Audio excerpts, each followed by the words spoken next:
Hi guys! Welcome back to Hey Adam G YouTube channel. Happy Easter everyone! Kamusta na kayo? Just as the Lord our Savior has risen from the dead at this time is also the same feeling I am having about our MGI hope and dream in getting our first golden crown.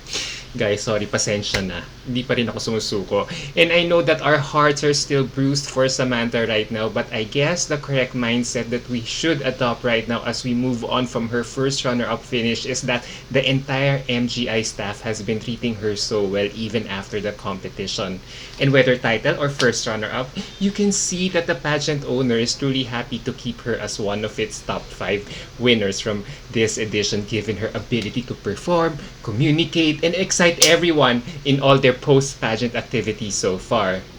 You know, I really feel like Samantha has really earned the good graces of Miss Grand International, and now it's high time for us to think far ahead as to who should follow her footsteps and continue that goodwill and winning streak of the Philippines in this pageant system.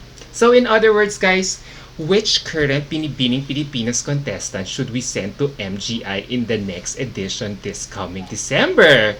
May isip nyo na ba yon?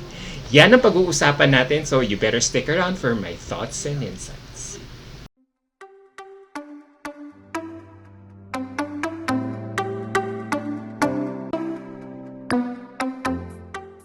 Guys, alam kong super aga pa for this list, pero simulan na natin. Anyway, drawing board pa lang naman to. Sino ba yung mga nagugustuhan ko? At number 1 is Justine Ferrera. Well, if you're going to ask me now who I think should be our next representative without preempting my final Binibini leaderboard as of right now, then I think Justine Ferrera is our best bet to Miss Grand International.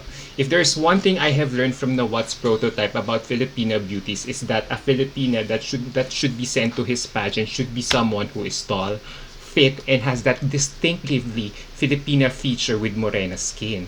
And luckily, Justine has all of that.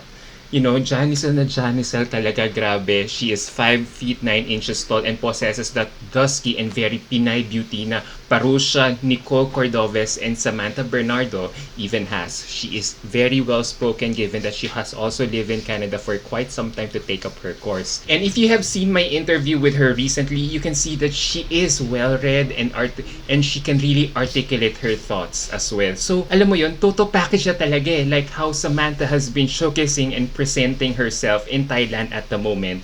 And Justine has also a lot of sex appeal. Pero alam mo yun, may class pa rin eh. She's very unapologetic and she will be a very strong contender for Binibining Pilipinas MGI title. So with that, if we are going to think about the Miss Grand Philippines prototype na ultra sexy and oozing with personality, then I think Justine is your number 1 girl to send there. At number 2 is Hannah Arnold. Surprise! Yes, I also see Hannah doing well in this competition. You know, I know this may come as a surprise to most of you guys, but I also see Hannah doing well if ever she gets sent here. Why do I say this?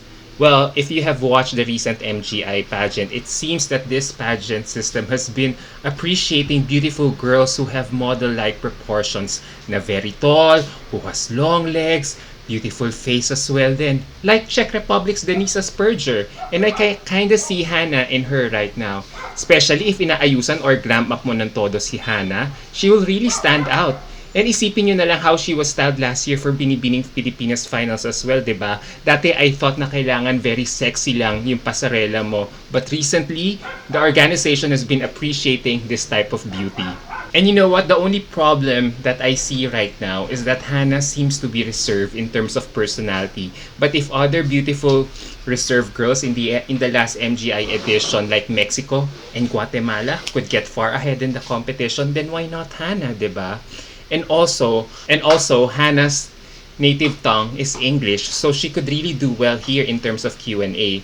All she has to do is speak with command and conviction in this round, and off she could win our first golden crown as well. But I think sa tingin ko, Hannah is setting her sights to a different title based from her recent online interviews. If there is anything good about it right now, well, at least her beauty is versatile enough to be appreciated in another pageant system. At number 3 is Hani Cartagena. Well, let's think out of the box this time around, guys. We all know MGI wants something grand. And I think Paolo Ballesteros will make sure Honey Cartasano will be the grandest of them all if Honey ends up being sent there. Nakikita ko yun. Nakikita niyo rin ba yun? Well, for me kasi, Honey's ability to transform from zero to hero in these editions of Binibining Pilipinas has really made me consider she could also do well in MGI.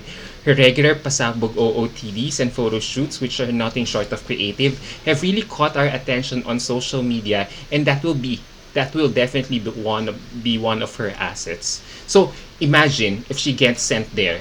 Expect puro pasabog talaga ang gagawin ni Honey doon.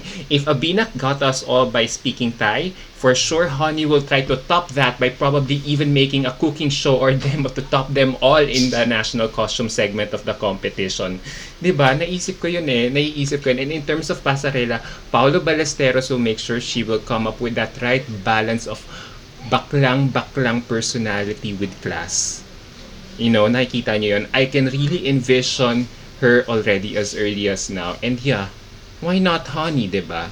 At number 4 is Patricia Garcia. I know, another surprise. Pero apart from her very Filipina beauty, she really has this swag and confidence I really can't explain when I see her photos. And this is why I'm also putting this girl in my list. Add to that is her piercing eyes, which is enough to catch our attention. She's classy, intelligent, sophisticated, and has a lot of potential to do well in MGI. I know, iniisip nyo, ay nako, she might not have the height for this pageant, but her face, if you look at her face, width, I think those are enough to charm the pageant system, just like how Elizabeth Clancy did it in Top 5 back in 2017. With the right styling and wardrobe, kayang-kaya yan talaga ni Patricia na makipagsabayan sa mga Latina at European counterparts niya. She has to groom herself lang to the standard MGI is looking for kung gusto niya mapasa kanya itong corona na to. Okay, next is my list are my wildcards. Sino yung mga wildcards ko for MGI titles? Si Meiji Cruz, ang nakikita ko, and si Samantha Panlilio din. Yep. I also have these two girls on my list as I believe these girls have the physical requirements that MGI would like in their winner. They both have the commanding Pinay facial structure. Photographers would really die for it. Plus their sexy curves as well. However, based on what I have been seeing from these two girls lately, parang hindi pa ganun ka-fierce sila in projecting themselves. I feel they are still playing it safe. Pansin ko lang. And dapat when we look at your photos, sa photos pa lang na nakikita nila, we could really assess what crown you are aiming for. So the next few months will really be crucial for them in terms of building themselves up. So just look at how Samantha Bernardo did it. She was aiming for MGI from the get-go. And if you really want that crown, suggestion ko lang sa kanila, wag na sila magpaka-safe for this pageant system. I just feel talaga na they're both playing it safe at the moment. If I were them right now, I will live, eat, and breathe like Samantha Bernardo right now to win that title. I know you guys are all surprised why I did not include Maureen Montan, who is definitely a shoo-in in this list.